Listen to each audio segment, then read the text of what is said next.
Bienvenue dans cette nouvelle chronique. Une chronique un peu plus sombre que d'habitude. Une chronique spéciale Halloween. Ce moment de l'année où les morts sortent, où les vivants se déguisent, et où tout le monde prétend que ce n'est que pour rire.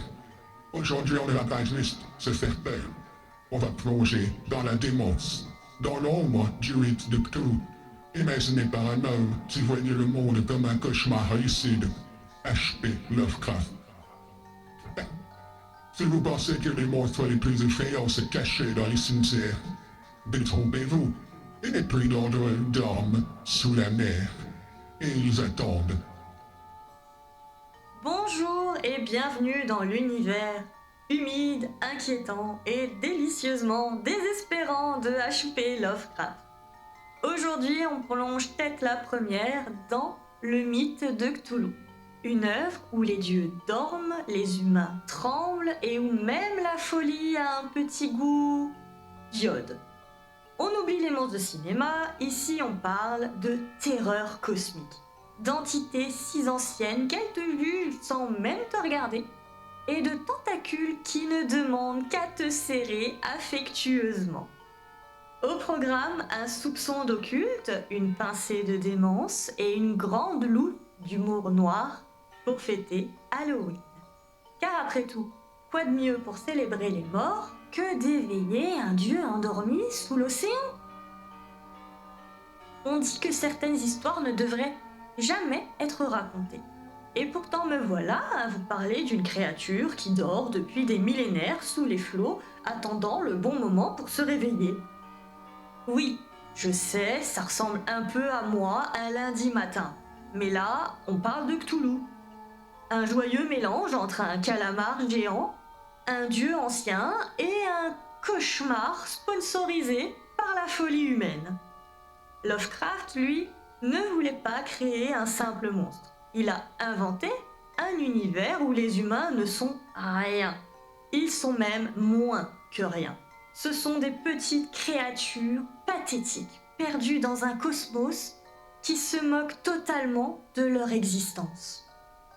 Un peu comme des fourmis qui regardent un orage passer en espérant qu'il les épargne.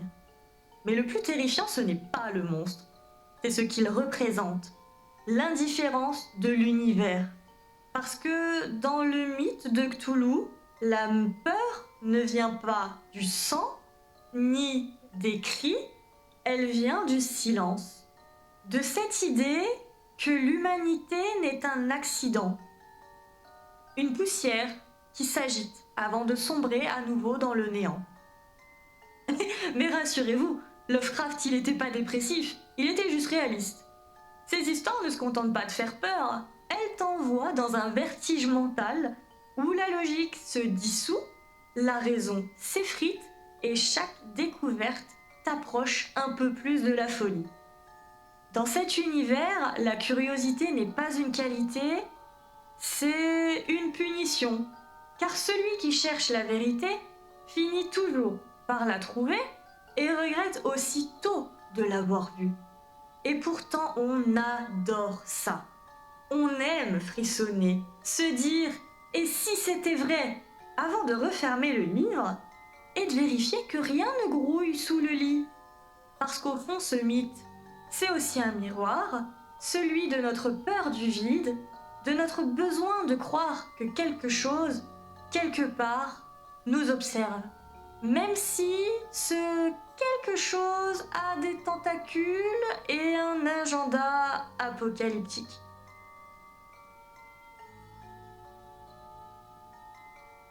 Exceptionnellement, dans cette chronique, je ne vais pas parler des personnages et vous allez comprendre pourquoi dans les prochains points. On va donc tout de suite passer au point fort de l'œuvre d'après moi. L'atmosphère, elle est unique. Lovecraft ne fait pas peur avec des cris, comme je l'ai dit tout à l'heure, mais il fait peur avec le silence. Ses descriptions oppressantes transforment chaque lieu en menace, chaque ombre en doute. Tu ne lis pas Cthulhu, tu l'inhales. Ensuite, le concept du cosmic horror. Ici, le monstre, il n'est pas qu'extérieur, il est philosophique. Le vrai malaise vient du fait que l'univers est immense, indifférent, et que nous n'avons aucune importance. Joyeux Halloween, non? L'imaginaire tentaculaire.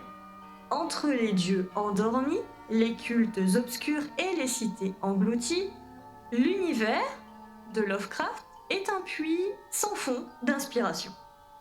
Chaque histoire, parce qu'il y a plusieurs histoires dans cette œuvre, semble reliée à un puzzle plus vaste qu'il vaut mieux ne jamais finir.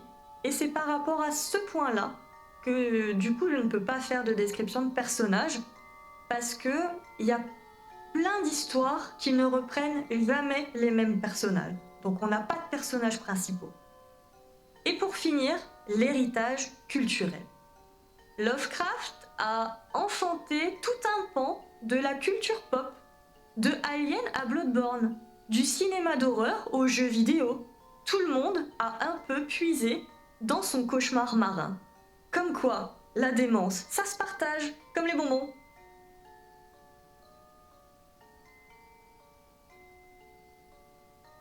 Alors, pour Halloween, oubliez les vampires au brushing parfait et les fantômes en drap mal repassé.